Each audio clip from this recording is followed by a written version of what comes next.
And I do hope and pray that this press conference finds you well wherever you might be tuning in from.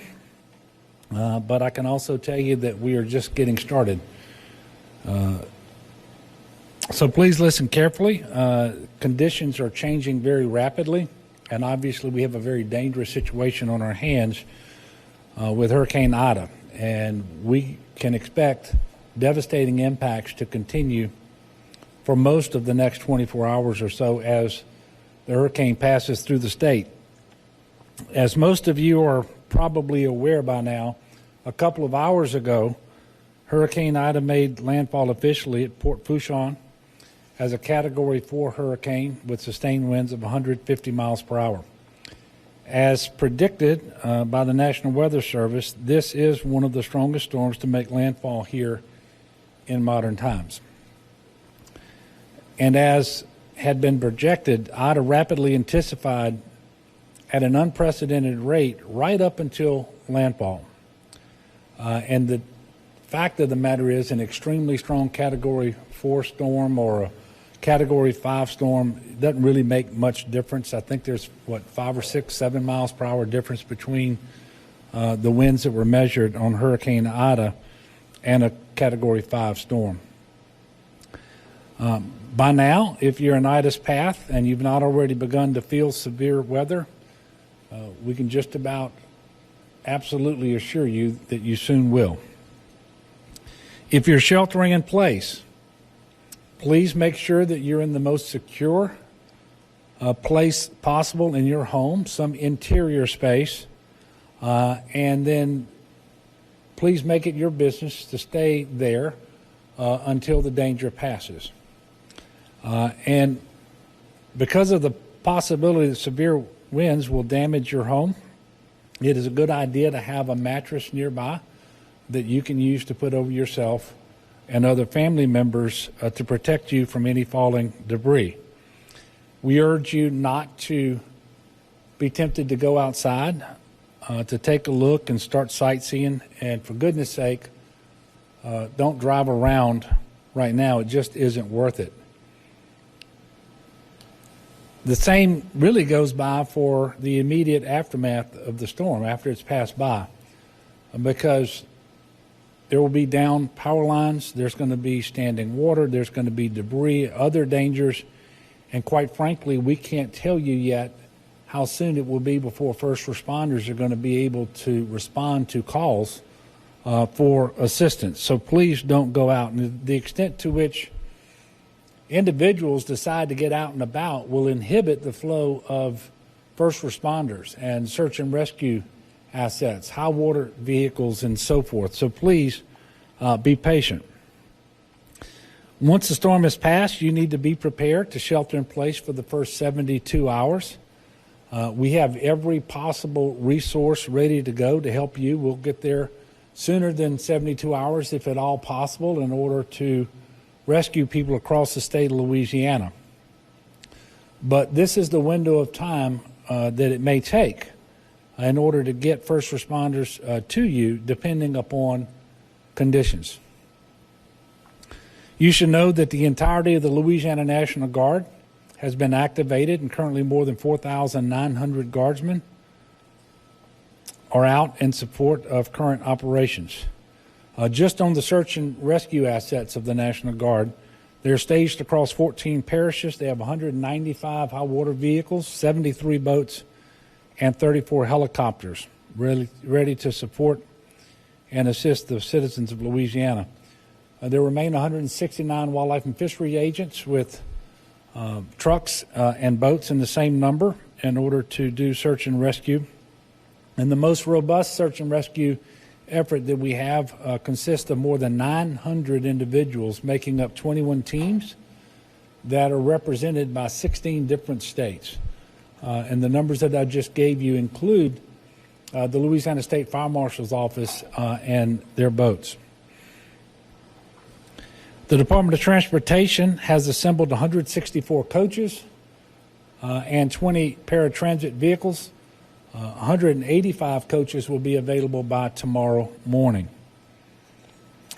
The Department of Corrections, our prisons have produced more than 34,000 sandbags for communities across South Louisiana. They've also completed the evacuation of 2,500 inmates from 7 local jails, those being Acadia, Orleans, Plaquemines, St. Mary, St. Bernard, Vermilion, and Terrebonne parishes. The CPRA continues to monitor gates across the coastal zone. As of a little earlier today, a total of 459 gates out of 692 are closed. That's up 246 since the briefing yesterday. All of our hurricane protection systems have been have been completely closed, and all structures are fully operational at this time. As late as this morning, additional protection measures were being undertaken by levee districts, such as the South Lafourche Levee District. They actually completed sheet pile and sandbagging operations to address low areas ahead of the storm. Based on the hurricane track and the wind, rain, and surge forecast for the remainder of the hurricane, the CPRA is anticipating some overtopping of the southeast portions of the LaRose to Golden Meadow levee system, non-federal back levees around Middle Grove and Alliance in Plaquemines Parish, and non-federal levees in Lower St. Bernard Parish as well. And obviously overtopping is concerning, but I want to make sure that everybody understands overtopping and levee failure are not the same thing. And a levee failure can be much more catastrophic, and so they are not the same thing. Obviously, we're going to continue to monitor this flood protection system. I can tell you right now, we do not anticipate any overtopping of the Mississippi River levees or overtopping of the levees in the hurricane risk reduction system around the greater New Orleans area. Clearly, you've seen the reports, and up until a short while ago, I was able to look at live video feeds. There are very significant storm surge impacts around Port Fourchon and Grand Isle, as well as in Plaquemines Parish near Point Lahash and Braithwaite. CPRA has pre-staged pumps throughout southeast Louisiana and will deploy flood fighting assets to coastal parishes in need of dewatering as soon as it is safe to do so. This is obviously a very fluid situation. It is rapidly changing, and that's why everyone needs to stay abreast by listening to news and following the guidance from your local officials. Really, nobody in southeast Louisiana should be out on the roads, but if travel becomes absolutely necessary after the storm, please proceed with extreme caution. There will be hazards out there that you may experience before any law enforcement or DOTD personnel or anybody else may be able to get to first and warn you about it. This is especially true of debris, downed power lines, and standing water. Please check 511la.org for road closures, and please don't drive through standing water. That's how we lose an awful lot of people after storms. Many parishes are announcing curfews as we speak, so all Louisianans should follow the directives of their local leaders, which are obviously designed to keep us all safe. And the conditions vary by parish, and they have different considerations in mind. And so please honor these curfews and avoid needless risk to your own safety and that of your family. And please, again, keep streets clear for emergency responders. If you have evacuated, don't be tempted tomorrow to return before you know that it is okay for you to do so. Please contact your Office of Emergency Preparedness or monitor any announcements that they have as to whether it is the right time for you to return. The last count that I had shortly before coming over here is we have 1,542 individuals being sheltered across the state. That is in at least 23 different shelters. The vast majority of those are being operated by parishes. Obviously, we expect this number to increase throughout the day and potentially in the days to come as people discover that their homes are no longer habitable. For the latest shelter information, text LA Shelter to 898-211, or you can call 211. Heed the guidance of local officials. Local officials will have the most up-to-date shelter information for a specific area or parish. As we have mentioned several times before, if you lose electricity and you decide to use a generator, it is imperative that you follow the instructions from the manufacturer. Please make sure that generator is well away from your home in a well-ventilated area. It should not be inside, shouldn't be in a garage or a crawl space, under a window or a vent. And on occasion, you'll need to refuel the generator. Please make sure that you allow it to cool off for at least 20 minutes before doing so. In closing, and before I take some questions, there is no doubt that the coming days and weeks are going to be extremely difficult for our state. And many, many people are going to be tested in ways that we can only imagine today. But I can also tell you that as a state, we've never been more prepared.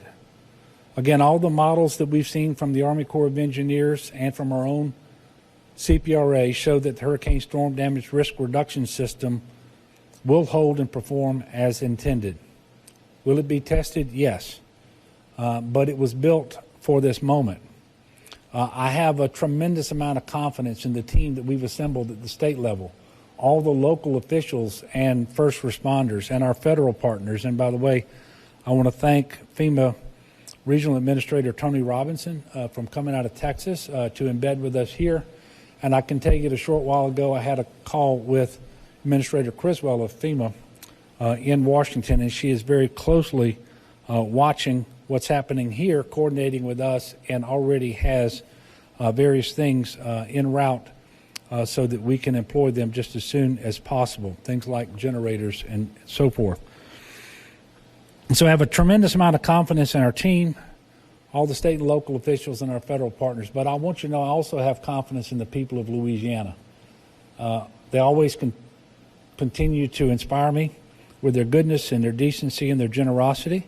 And I know that they're going to do everything they can to protect themselves and their families and their neighbors, especially those who may have special needs. Maybe they're elderly, so forth. Please make sure that you check on them and stay safe. And I know it may not seem this way right now for many people out there across our state, but there is always light after darkness, and I can assure you we're going to get through this. And I do invite everyone to offer up a prayer for our state, for the people of our state, that we get through this just as soon as possible and in the best possible shape with the least loss of life. You know, property is replaceable. Lives are not. So that is obviously our first order of priority. So I'm going to stop there and take a few questions, and please feel free to direct your questions to any of the people that we have assembled here. And depending on what you ask me, I may ask them to come up and answer the question anyway. Yes?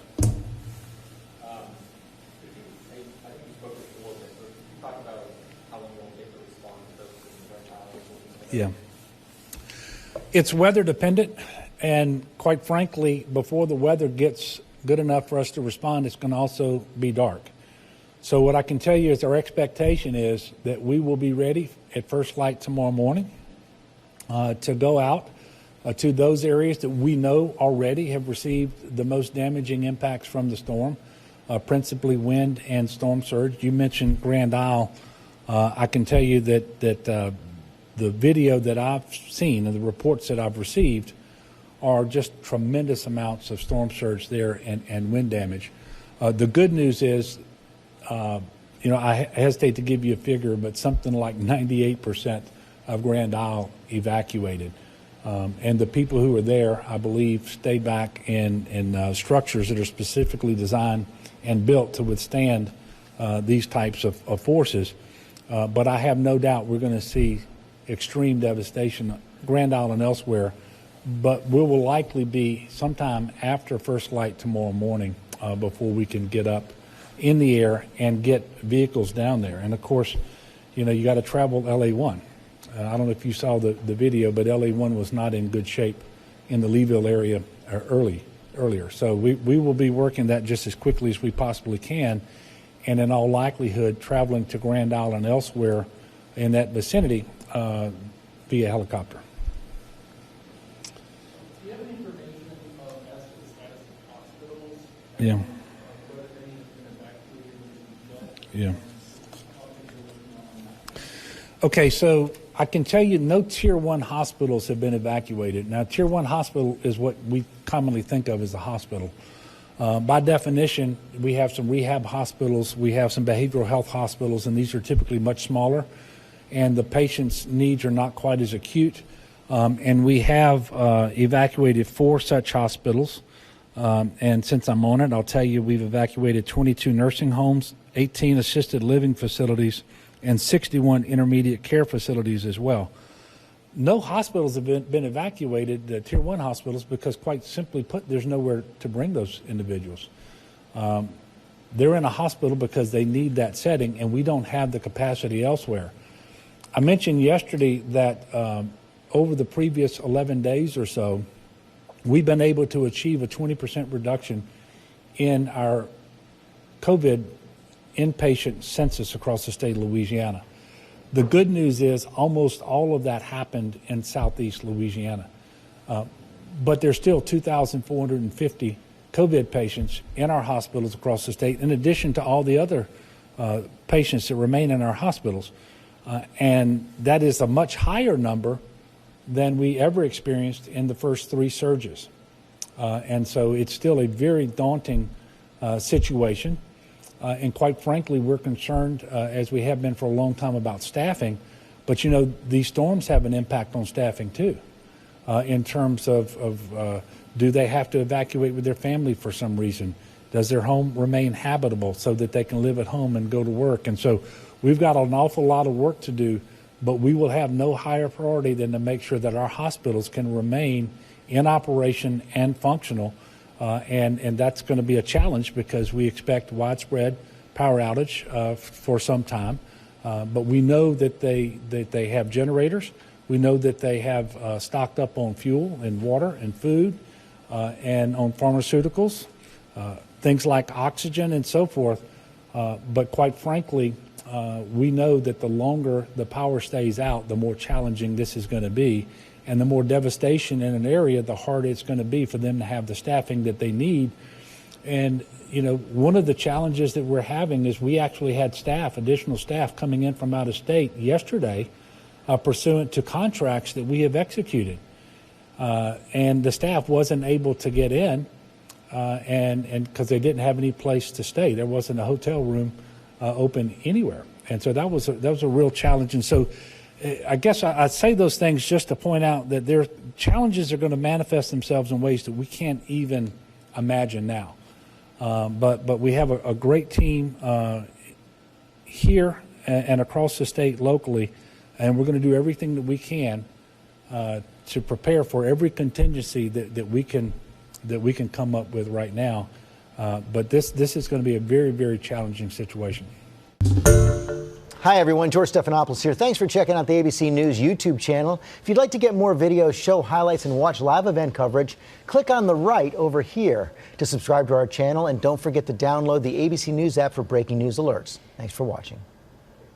Unusual to see a hurricane of this magnitude make landfall anywhere in the United States, let alone so close to a major city such as New Orleans, Louisiana. But that is what they are facing right now and this evening as hurricane-force winds are beginning to reach the downtown metro area of New Orleans. Here's the storm itself. First thing you notice, perfectly symmetrical, a large CDO, central dense overcast, away from a very symmetrical, very well-formed eye. This is the sight you see when you've got a very healthy hurricane, and this is a very strong one. Now, it's well inland now from the coast, but it is still a Cat 4 with winds of 130 miles an hour. This is the update as of 4 o'clock from the Hurricane Center, still Cat 4.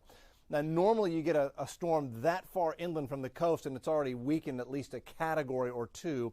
But remember, the coastline of Louisiana is a marshy hodgepodge of Mississippi Delta, low marshland, and so there's plenty of ocean water still in this marshy area for the storm to feed off of, so they weaken much more slower when they make landfall in southeast Louisiana because of the marshy conditions there. Again, 130-mile-an-hour winds. We're still in here, Category 4. You get into that wind field, and the destruction is described as devastating.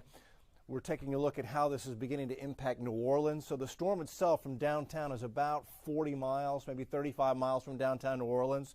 So how large is the wind field on this? Well, it extends out about 35 to 40 miles an hour. Here's the visible satellite. This is looking down from outer space, just as if you were up there looking with a camera. And you can see the well-defined eye. Homa right now is getting the worst of it. Winds there have been gusting above 125. And here is that satellite with the current wind field overlaid on top. And you can see the city of New Orleans just getting into the edge of those minimal hurricane winds at 74 miles an hour. And the closer you get to the center, there's the center right there, the closer you get to the center, the stronger those winds get. It remains to be seen just how much in the way of hurricane force winds New Orleans is going to get.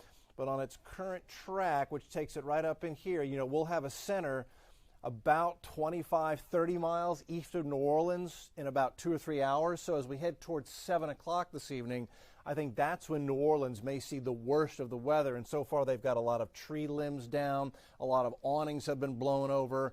At the moment, no significant flooding, but that will also be a threat because they're on the dirty side of this system, and they're going to see 10 to 15 inches of rain before it's all said and done.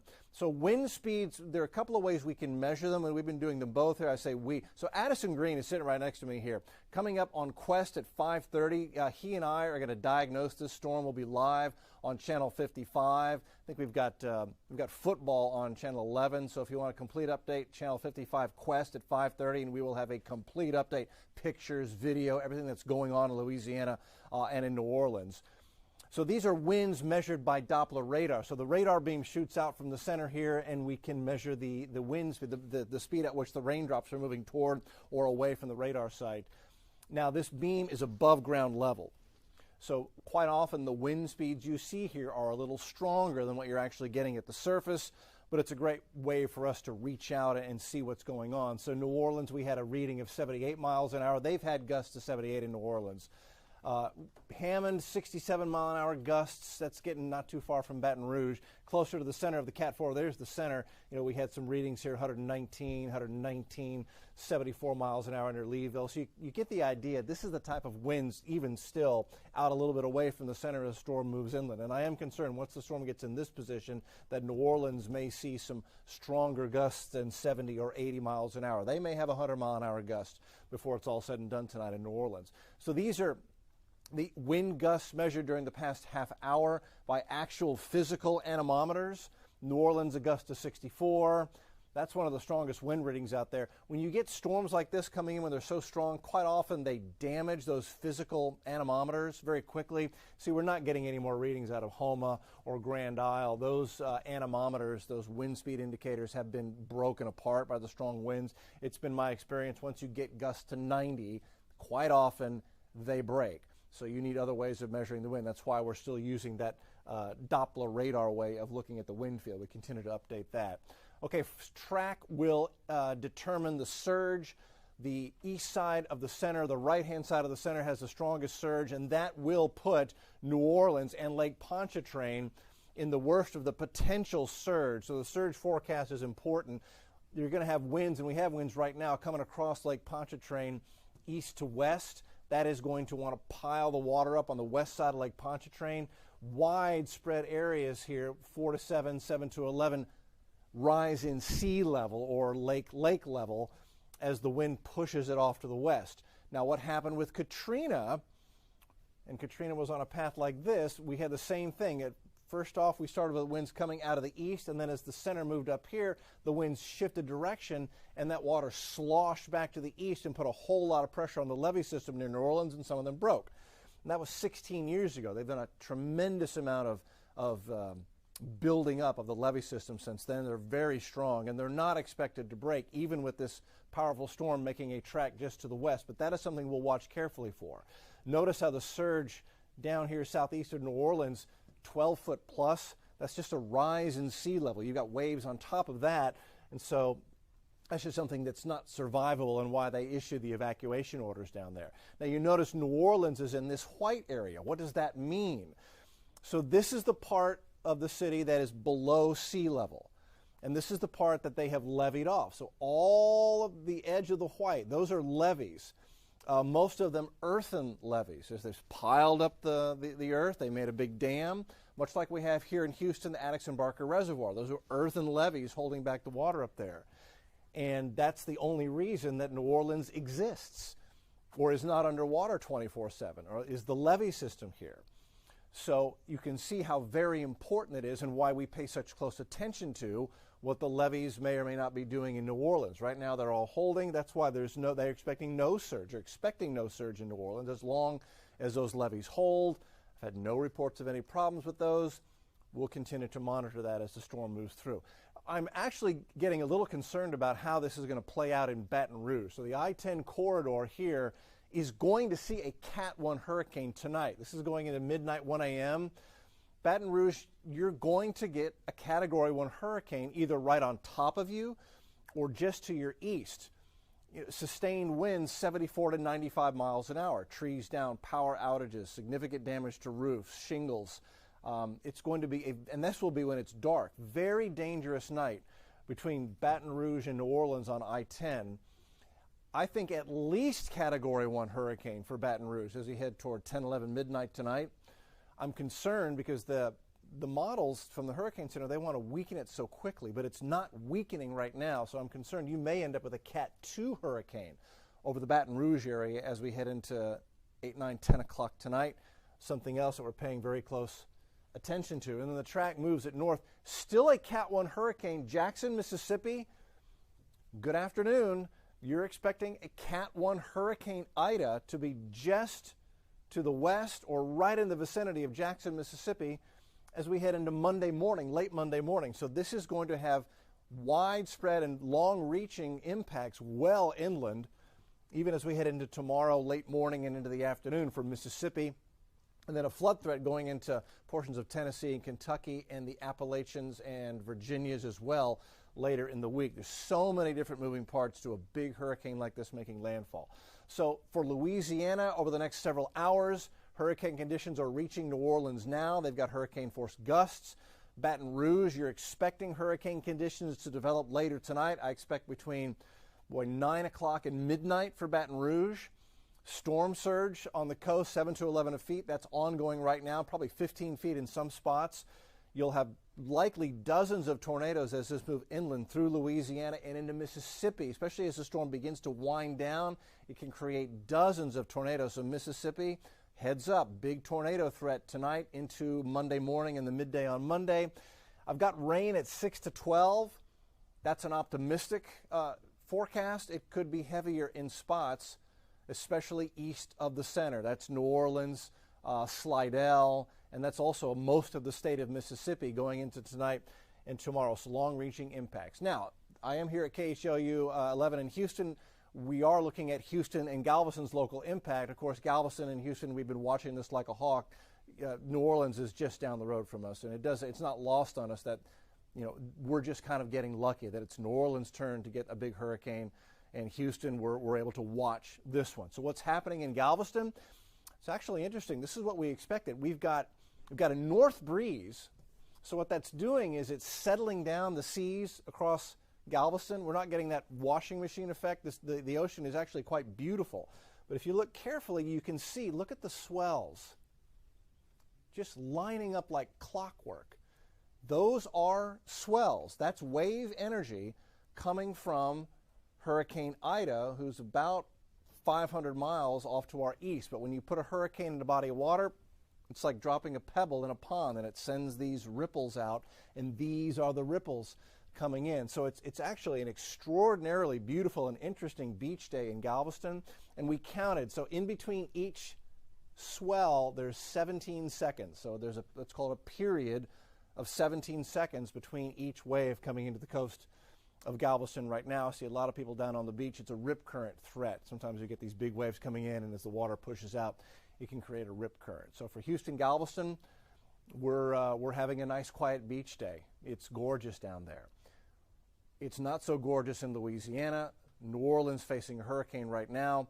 We continue to think about them constantly and what they're going through and what they will go through. And in the coming days, they're going to need our help because power is going to be out. It's going to get hot. So water and some sort of comfort will be very, very important. Again, a complete update again live. Addison Green and myself on Quest. There's Addison on Quest, Channel 55 at 5:30. We're live at 5:30 on Quest with a live update with pictures and video what's going on across Louisiana. And then, of course, back on KHOU 11 News at 10 o'clock for the complete story as to how Louisiana, Baton Rouge, New Orleans are handling Hurricane Ida. We'll see you for our next update on Quest, then 10 o'clock on KHOU 11 News at 10. We understand some tense moments over in Jefferson Parish. Yeah, let's go on over to a press conference that's happening now with Jefferson Parish officials. We had a mandatory evacuation to identify people that are still in Lafitte. So I want to thank him for that. They went house to house with a few dozen officers, identifying people's names, their phone number, where they live, and the number of people in the house. So we want to thank him for that, and I thank, our first responders are so strong in Jefferson Parish, that proactive move so they know immediately and are ahead of the game for search and rescue. Again, Upper Jefferson, the conditions will start to deteriorate rapidly. The threats that we have been saying you will start seeing them now, okay? So the wind, the rain, the flash flooding, and the overall power outages will happen. We've already had a report of an animal tied to a tree that our animal protection services have had to respond to.